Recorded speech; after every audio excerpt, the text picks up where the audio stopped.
సహజంగా నేనేం చేయాలనుకున్నానో నాకు వ్యక్తిగతంగా చాలా ఆలోచనలు ఉన్నాయి. నేను కూడా 2018 అసెంబ్లీ ఎలక్షన్లలో, 2023 మొన్న జరిగినటువంటి అసెంబ్లీ ఎలక్షన్లలో 2 సార్లు శాసనసభ్యునిగా భద్రాచలం అభ్యర్థిగా పోటీ చేసి నేను ఆ స్థాయిలో వాళ్ళని రీచ్ అవ్వలేకపోవచ్చు. కానీ ఓటర్లని కొంతవరకు ప్రభావితం చేయగలిగే, అంటే చైతన్యం చేయగలిగే ఈ కార్యక్రమం కోసమే నేను ఇది చేసుకున్నా. కానీ ఇప్పుడు వాళ్ళందరినీ మీట్ చేసి నేను దెబ్బదెబ్బ పోయి ఆ కుర్చీలో కూర్చొని నేను రాజకీయాలు చేద్దామన్నా, నేను ఈ రోజు రాజకీయాల గురించి నేను పనిచేయను.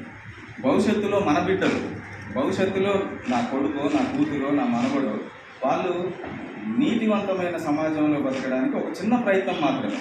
దాంట్లో నేను ఒక చిన్న నలక లాంటివాడు. దయచేసి అర్థం చేసుకోండి. మీరందరికీ చెప్పండి.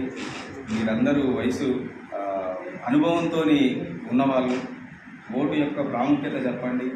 ఓటు వేసే ముందు మనం ఎవరికి వేస్తున్నామా అనేది మరొకసారి ఆలోచించి ఓటు వేయండి. ఓటు అమ్ముకొని సమాజంలో మనం నిలబడగలిగితే మనకి అనేక రకాల కాలుష్యాలు, పంచభూతాలన్నీ కాలుష్యం అయిపోయింది. దాంట్లో 6వ భూతం కూడా ఓటు అయిపోయింది. ఈ ఓటు అనేది ఒక్కటి మనము క్లియర్ చేయగలిగితే ఇవన్నీ